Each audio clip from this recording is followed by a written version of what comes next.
Welcome to the class. इस class में आज हम पार्ट्स ऑफ स्पीच के किसी और हिस्से के बारे में बात करेंगे। आप जानते हैं कि पार्ट्स ऑफ स्पीच हम किसको कहते हैं? पार्ट्स ऑफ स्पीच सेंटेंस के वर्ड्स के नाम को कहते हैं। एक सेंटेंस में कई वर्ड्स हो सकते हैं। हर वर्ड का कोई ना कोई नाम होता है। जैसे कोई वर्ड नाउन हो सकता है, कोई प्रोनाउन हो सकता है, कोई एडजेक्टिव हो सकता है, कोई एडवर्ब हो सकता है। एक वर्ड ये कैटेगरी सेंटेंस के बाहर भी हो सकता है। एक वर्ड की एक कैटेगरी सेंटेंस के बाहर भी हो सकता है। मतलब क्या है कि जैसे हम कहते हैं जॉन इज ए डॉक्टर। आप ये देखिए, मैं यहाँ लिखता हूँ आपके लिए, जॉन इज ए डॉक्टर। इस सेंटेंस में कितने वर्ड्स हैं? देखिए, 1, 2, 3, 4। तो ये नाउन है और ये नाउन है, ये ऑक्सिलरी है और ये डिटरमिनर है। तो ये जो नाउन है, मेरा मतलब ये है कि एक सेंटेंस में जब ये आता है तब भी इसको हम नाउन कहते हैं, और जब ये सेंटेंस में नहीं भी है तब भी इसको नाउन कहते हैं।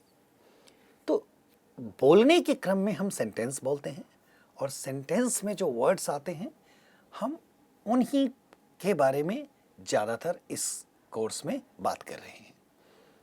लेकिन कोई भी वर्ड किसी न किसी क्लास का होता है। तो वर्ड के क्लास को और सेंटेंस में जो वर्ड्स आते हैं उसके क्लास को के नाम को पार्ट्स ऑफ स्पीच कहते हैं। आज हम इस क्रम में दो अलग अलग पार्ट्स ऑफ स्पीच के बारे में बात करेंगे। पहला है कंजंक्शन और दूसरा है इंटरजंक्शन। जब हम पार्ट्स ऑफ स्पीच के लिस्ट को देखते हैं तो इन दोनों को आपने पहले भी देखा होगा। आज हम एक सिस्टमेटिक ढंग से उनके बारे में आपको थोड़ा सा बताते हैं, जिससे कि सेंटेंसेस को समझने में आपको मदद मिलेगी। जब आप बोलते हैं तो उन चीज़ों का ध्यान रख सकेंगे। और जैसा मैंने आपको पहले भी बताया है कि आप किसी भी 15-20 सेंटेंस को अपनी नोटबुक में लिखिए और उन सेंटेंसेस में ये सारे पार्ट्स ऑफ स्पीच को ढूंढिए। ढूंढने के दो तरीके हैं। आप सेंटेंस में जितने वर्ड्स हैं उनके पार्ट्स ऑफ स्पीच का नाम लिखिए। दूसरा तरीका यह है कि आप एक पार्ट्स ऑफ स्पीच लीजिए और उन सेंटेंसेस में ढूंढिए कि वो कहाँ हैं। इससे आपकी समझ बेहतर होगी, आपका ध्यान केंद्रित होगा और आप सेंटेंसेस को अच्छी तरह समझ पाएंगे। और इन चीज़ों को समझने के क्रम में एक कॉग्निटिव प्रोसेस होता है जो हमारे दिमाग में चलता होता है, उसके थ्रू हम इन चीज़ों को समझ पाते हैं। और जब एक बार वो हम समझ लेते हैं तो फिर जब हम बोलते हैं या लिखते हैं उस पर इसका असर पड़ता है। तो पहले हम कंजंक्शन के बारे में बात करेंगे। कंजंक्शन क्या होता है? ये एक क्लोज्ड क्लास वर्ड है। अनलाइक नाउन्स, क्लोज क्लास और ओपन क्लास में फ़र्क ये है कि नाउन्स किसी भाषा में कितने होते हैं, अंग्रेजी में कितने नाउन्स हैं, इसके बारे में किसी को नहीं मालूम। लेकिन क्लोज्ड क्लास में एक सीमित सीमा में शब्द होते हैं। जैसे आपने देखा, ये मैंने कहा डिटरमिनर है, ये क्लोज्ड क्लास है। ये तो 3 ही होते हैं किसी भी लैंग्वेज में। इसके बारे में भी एक दिन हम चर्चा करेंगे। ये तो सिर्फ 3 ही होते हैं। ये ऑक्सिलरी है तो ये भी सीमित संख्या में होते हैं। लेकिन नाउन कितने भी हो सकते हैं। ये नाउन कितने भी हो सकते हैं। तो कंजंक्शन एक क्लोज क्लास वर्ड है जिसकी संख्या अंग्रेजी में सीमित है। कितने हैं मालूम नहीं, लेकिन एक सीमित संख्या है। और हम उनमें से मैक्सिमम कंजंक्शंस के बारे में आज आपको बताएंगे। तो देखिए, कंजंक्शन का लिटरल मीनिंग भी होता है ज्वाइनिंग, ज्वाइनर्स, मतलब कंजंक्शंस का मतलब है ज्वाइनर्स। वो they are used to join words, phrases और क्लॉजेस।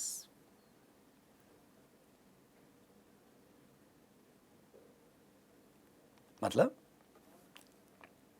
कंजंक्शंस का यूज करके हम दो शब्दों को जोड़ते हैं। कंजंक्शंस को ज्वाइन करके हम दो शब्दों को जोड़ सकते हैं। कंजंक्शंस को ज्वाइन करके हम दो फ्रेजेस को भी जोड़ते हैं। और कंजंक्शंस को यूज करके हम दो सेंटेंसेस को भी जोड़ सकते हैं। आप वर्ड्स, फ्रेज और सेंटेंस के बीच का अंतर समझते होंगे। वर्ड एक छोटा सा वर्ड होता है, फ्रेज ग्रुप ऑफ वर्ड्स होता है जो सेंटेंस नहीं होता है, और सेंटेंस भी ग्रुप ऑफ वर्ड्स हो सकता है लेकिन उसके अलग फीचर्स होते हैं। जैसे कि उसमें टेंस होगा, उसमें एग्रीमेंट होगा, तो उसको हम सेंटेंस कहते हैं। हम उनके बारे में भी आपको बताएंगे। अंग्रेजी में एंड, बट और ये तीन सामान्यतः पाए जाने वाले मतलब कॉमन कंजंक्शंस कहे जाते हैं। अब आप इसी सेंटेंस को देखिए, ये जो हमने लिखा है एंड, बट, एंड, और, तो हम लोग खुद एंड को कंजंक्शंस की तौर पर यूज करके आपको बता रहे हैं। यहां पर ये तीन कंजंक्शंस है, तीन वर्ड हैं, उनको हमने एंड से जोड़ा है। पहले को कॉमा से जोड़ा, दूसरे के बाद भी कॉमा दिया, फिर एंड है, ये कंजंक्शन वाला एंड है, और फिर हमने और, मतलब कहने का है कि ये तीन कॉमन कंजंक्शंस अंग्रेजी में पाए जाते हैं। आगे चलकर देखिए, कुछ उदाहरण देखिए। जैसे अभी हमने आपको बताया एंड का दूसरा उदाहरण देखिए, Jack and Jill went up the hill. ये नर्सरी राइम आपने भी पढ़ा होगा। जैक एंड जिल ये दो नाम हैं, दो वर्ड हैं, इसको एंड के थ्रू हमने जोड़ा है, ये एक कंजंक्शन है। सो ये आप देखिए यहां पर। अब आप तो इस तरह के आप आमतौर पर बहुत सारे सेंटेंसेस में इसके उदाहरण आते हैं कि दो वर्ड्स को जोड़ने के लिए हम एंड का इस्तेमाल करते हैं। अब देखिए कि हम फ्रेजेस को कंजंक्शन के साथ कैसे जोड़ते हैं।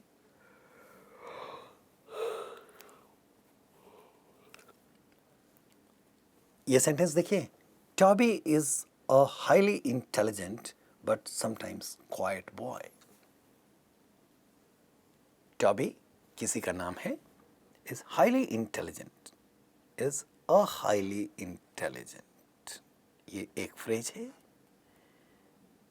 बट समटाइम्स क्वाइट, ये दो फ्रेजेस हैं।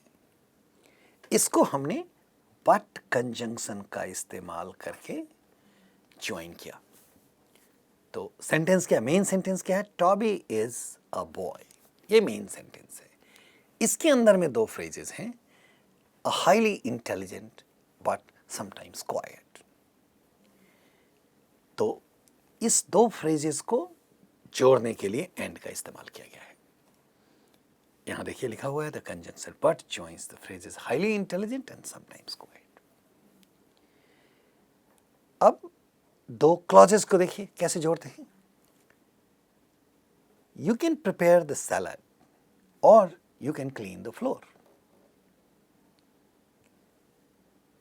ये देखिए, ये फुल क्लॉज है, मतलब ये सेंटेंस भी हो सकता है। एक सेंटेंस ये है और दूसरा सेंटेंस ये है। दो लोग आपस में बात कर रहे हैं, एक किसी दूसरे को बता रहे हैं कि you can prepare the salad और you can clean the floor. इस सेंटेंस का मतलब आप जानते हैं। तो इसमें और ये वाला जो कंजंक्शन है, इसके थ्रू हम इस दो फ्रेजेस को जोड़ रहे हैं। हिंदी में भी सिंपल है ये कि इसको हम या बोलते हैं और एंड वाले प्रेपोजिशंस को और की तरह और होता है। लेकिन इंपॉर्टेंट चीज़ हमारे लिए यह है कि हम इन चीज़ों को अंग्रेजी में समझें, तभी हम उसका अंग्रेजी में यूज़ करना सीख पाएंगे। तो इसलिए मैं आपको इन चीज़ों का अंग्रेजी हिंदी ट्रांसलेशन नहीं बताता हूँ। अब आगे देखिए कि ये हमने कुछ उदाहरण देखे हैं कंजंक्शंस के, लेकिन इसके 3 टाइप्स होते हैं: coordinating conjunction, subordinating conjunction and correlative conjunction.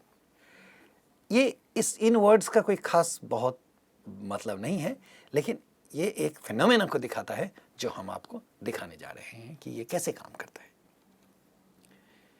Coordinating conjunction, आपने जितने उदाहरण देखे हैं अभी, वो सारे कोऑर्डिनेटिंग कंजंक्शन के उदाहरण हैं। जैसे एंड है, बट है, और है, ये 3 एग्जाम्पल आपने देखे हैं। नॉर, येट, ये सारे कंजंक्शंस हैं। इसके मीनिंग होते हैं, जैसे हम कभी एंड का यूज़ करते हैं, जैसे हमने कहा ना जैक एंड जिल, तो इसका मतलब हुआ कि जैक इन एडिशन टू जिल, इन एडिशन, इसका ये ट्रांसलेशन हुआ, she tried and succeeded, she tried, in addition she succeeded. But का मतलब होता है however, they tried but did not succeed, ये tried but did not succeed. और का मतलब होता है alternatively, did you go out और stay at home, did you go out और स्टे एट होम। इन दोनों फ्रेजेस को ये कंजंक्शन जोड़ता है। नॉर का मतलब होता है neither, nor and neither, I did not see it nor did they. तो ये वाला जो कंजंक्शन है, ये इसका इस्तेमाल सेंटेंसेस में तभी होता है जब प्रीसीडिंग क्लॉज में एक नॉट हो। सो हम ऐसे नहीं कह सकते हैं कि I did nor see it, ऐसे नहीं बोल सकते हैं। नॉर का इस्तेमाल तभी होता है जब नॉट उसके पहले हो। I did not see it nor did they, मैंने नहीं देखा और ना ही उन्होंने। जैसे हिंदी में है ना, नहीं, ना ही, और तो अलग अलग चीज है। और ये नहीं नहीं है, नहीं होता है नॉट, ना ही उन्होंने देखा, ये वाला सेंटेंस है ये। येट का मतलब भी हाउएवर होता है, the sun is warm yet the air is cool, फिर भी इसका मतलब होता है। तो ये इन सारे चीजों को हम कोऑर्डिनेटिंग कंजंक्शन कहते हैं।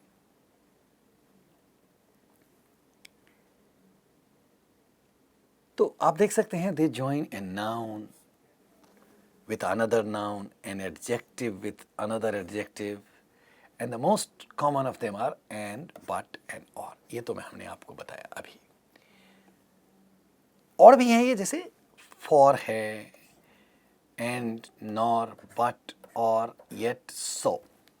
ये सारे coordinating conjunctions हैं। अब हम आपको subordinating conjunction दिखाते हैं।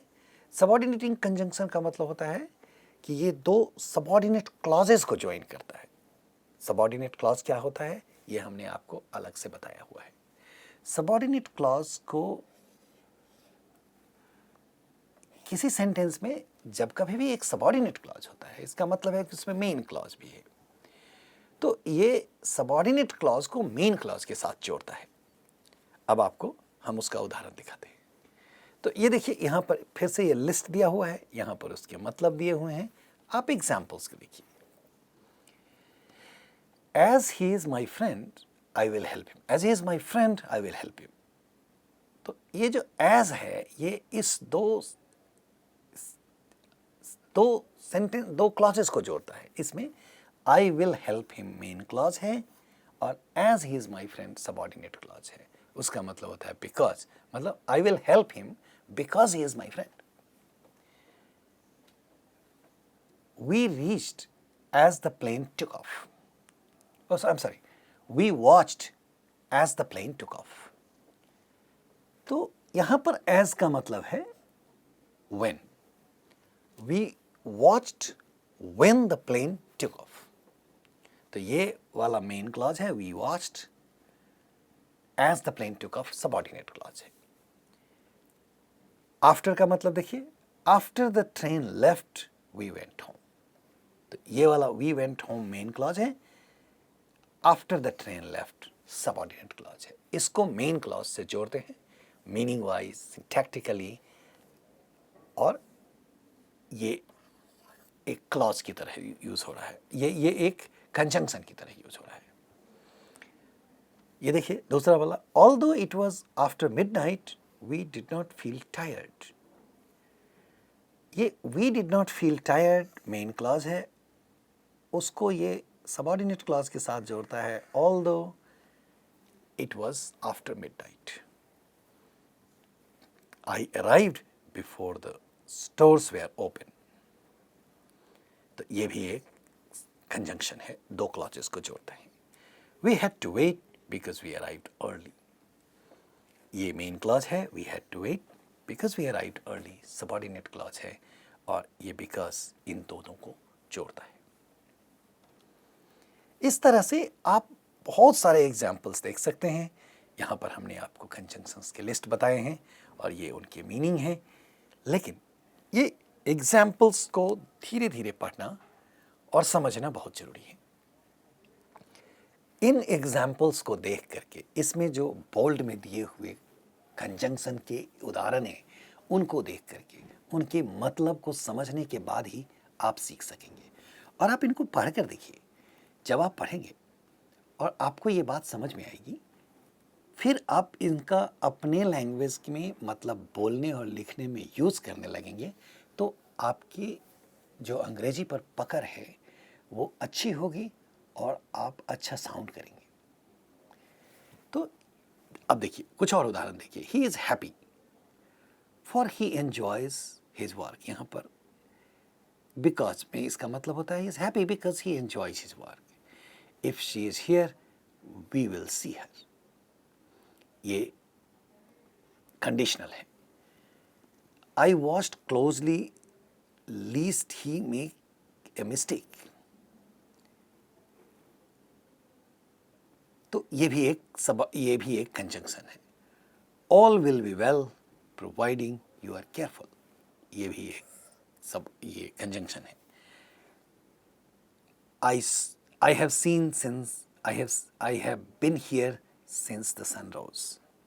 Since you are here you can help मी.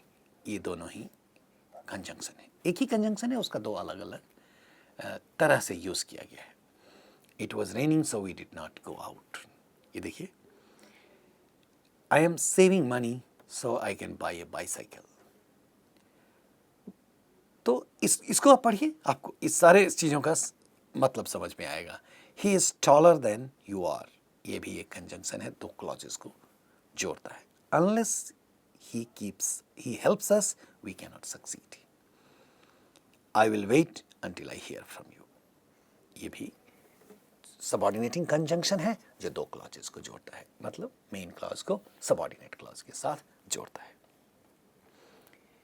फिर से मैं बता रहा हूं कि इन सेंटेंसेस को पढ़ने के बाद इस तरह की चीजें जब आपको सेंटेंसेस में दिखे तो उनको अंडरलाइन कीजिए, या फिर आप कुछ सेंटेंसेस ले लीजिए और उन सेंटेंसेस में ये उदाहरण ढूंढिए. जरूरी नहीं है कि ये मिले, लेकिन जब आप बहुत सारे सेंटेंसेस को देखेंगे तो किसी न किसी सेंटेंस में ये सारे पार्ट्स ऑफ स्पीच आपको मिलेंगे. और भी हैं, whereas, whether, while, as if, as long as soon as, even if. तो ये सारे थोड़े कॉम्प्लेक्स वाले हैं. जैसे whereas this is a public building it is open to everyone. इसका भी मीनिंग बिकॉज होता है. He is short whereas you are tall. I don't know whether she was invited. इसका मतलब होता है इफ.